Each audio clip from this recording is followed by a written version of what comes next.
Welcome back to another Bestow TV's Live-ish. I am Paul Sanders in this glorious not hand angle, and with me is... where'd she go?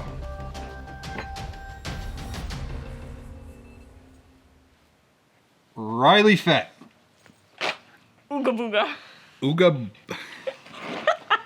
Now, have you watched any of the Star Wars films? Ooga booga. Have you watched The Mandalorian? Ooga booga. I'd like to say you embarrass me, but you don't, because I've done that many times. Last week, as a matter of fact. So today we've got some, I guess these are more for, what are these? The Mission Fleet, I guess is what it says here. So these are more for the kids.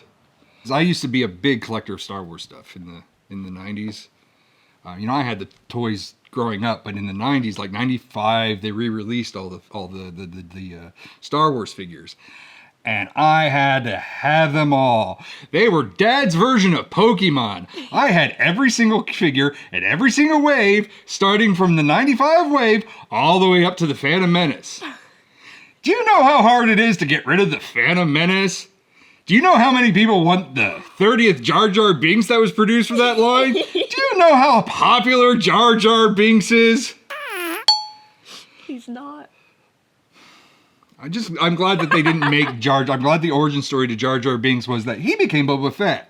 Because then it'd be like, to fix myself of collecting every single goddamn thing that's out there, I decided to limit myself. So my limits are usually Darth Vader and the Sith, or Boba Fett.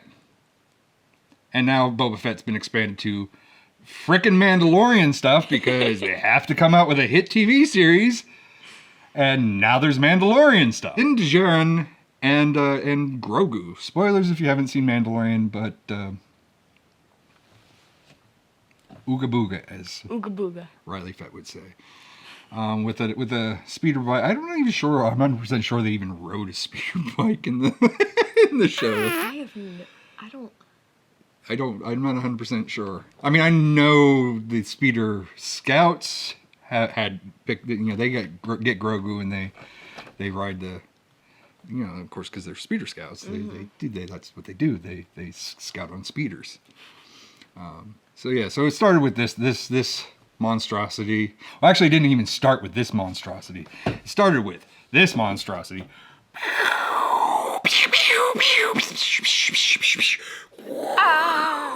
This one, who's actually he's from the same line, but it's Boba Fett, and they gave him an alternate jetpack that kind of looks like his ship, the Slave One. He has his regular jetpack too, so his normal jetpack.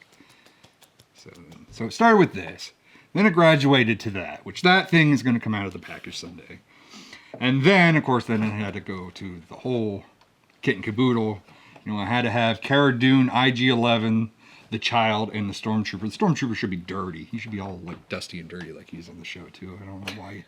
Why did they give him a clean Stormtrooper outfit? This is almost a duplicate of this. I mean, I guess this you get the speeder, and this you get the three things that were in that damn thing over there.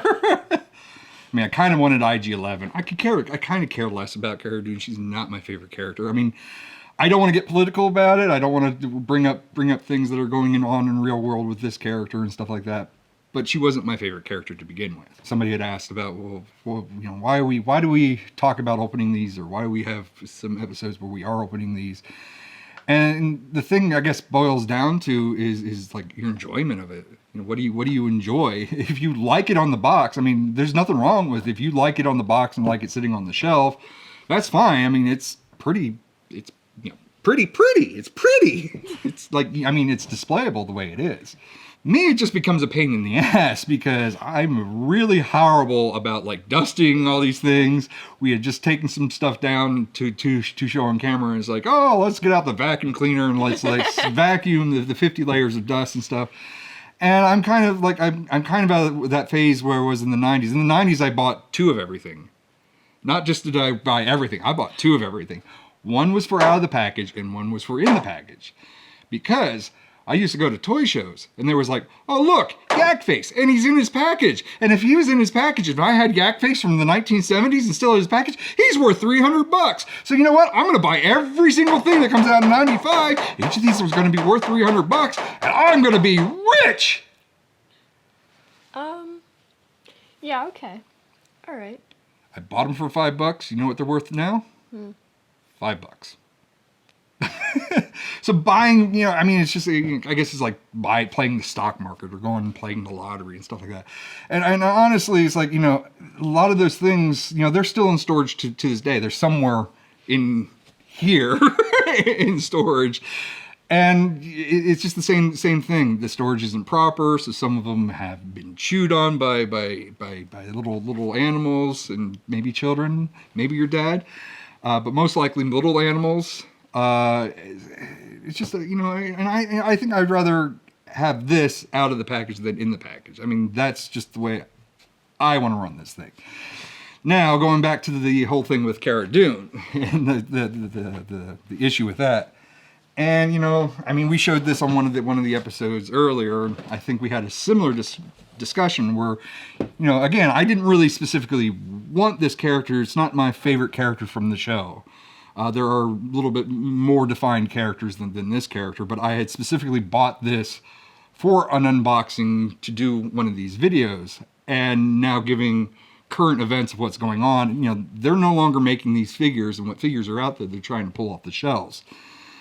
So to me, it's like, I don't know. I'm not 100% sure I want to take this out of the box. I mean, it was specifically bought to be taken out of the box, but I don't know if I want to be taken out of the box because I don't know, you know, again, am I playing the lottery? Is this going to be worth something 5-10 years down the road? I would hope that she would apologize and make amends or whatever. I'd assume that would happen. And you know, this character could very well come back in some other way, or she may have deep sixed her career. That's a possibility too. I mean, for those implications, I kind of don't even really want the figure at all. But I also understand that there's going to be a scarcity. A scarcity? Is that a word? Scarcity? Yeah, scarcity of this figure. So it's kind of like, I don't know if I want to really take her out of the package. I kind of just want to keep her in. So I'm actually hunting for another Mandalorian because she was a part of a Mandalorian theme. We were going to do a whole bunch of them. So we have Din Djarin in his Mandalorian armor that I prefer. Matter of fact, bringing that up, I really wish he was wearing the original Mandalorian armor in this one, and then the Beskar armor in this one. So we had two different variants. Maybe if Dad can learn a new skill, maybe I can paint the original armor onto this guy. Go for it. But yeah, I mean, I actually prefer, not so much as the story-wise. I understand, you know, I felt like he got it too fast in the story. But aesthetically, it's a fun armor to look at. It's fun because it's piecemeal and stuff like that, versus this is just flat silver. Back to her, I don't know. I'd like, as of right now, she's going to probably stay in her box. And then I'm just going to get something, I'm going to swap something in her place. Because I have a set that we you know, I tried to keep things in pairs. Try to keep things that I like as well. You know, I mean, again, I caved a little bit on this character, but I wanted to do a video series unboxing Mandalorian figures. So, you know, we have her, we have Djinn, and then we have a couple surprises. I don't want to spoil everything that I got out of there, but there was 4 figures. So 1 figure per video or 2 figures per video, however we edit this. So we're probably going to replace her with maybe I can find a villain. Maybe we'll buy a villain from that series. Yeah, that sounds like a good idea. I mean, the Carl Weathers, Carl Weathers' character, I don't know what his character is. There's one of him. I don't know, he's not my favorite character. He's not fun. He's not really that fun. I mean, he's good on the series. Don't get me wrong. Carl Weathers is good on the series, but I don't know if I want his action figure. And what else do we have in that show? We had that guy. You know, if you remember the lunch boxes, I pointed out that guy. There's one of that guy. I don't know if I really want an Ugnaught. Maybe. I mean, again, I could cave. I caved on her. Maybe I'll just cave on him. What else is there? There's probably stormtroopers. Stormtroopers are just stormtroopers. I think there's a Moff Gideon. Maybe I'll cave and get a Moff Gideon. Ooh, yeah. We could do a Moff Gideon. You should do Because I think that's the only like true villain that they have of that series that's actually out. So there you have it. We have this guy, we have this girl. This girl is going to stay in this box. But the girl in this box, she's definitely going to come out. So we'll get a version of Cara Dune out, and maybe she can just be the bad guy. Maybe everybody can just beat up on her. Yeah. Do you want to Mando out? Do you want to become the Mandalorian? Do you want to learn the way? Do you want to use the Force? Do you want to Do you want to take out the evilness of CM Punk in the Sith? Go ahead and suit up.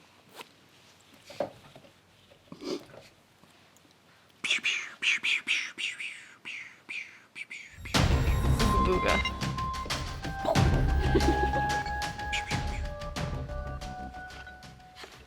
He's no good to me dead. No! Fear the beard. Fear the beard. It is very scary. Ah! Do you have anything to say? Anything to add on? Ooga booga. Go ahead, take some time to take that off. Fix your hair. There we go. Riley Fett, everyone.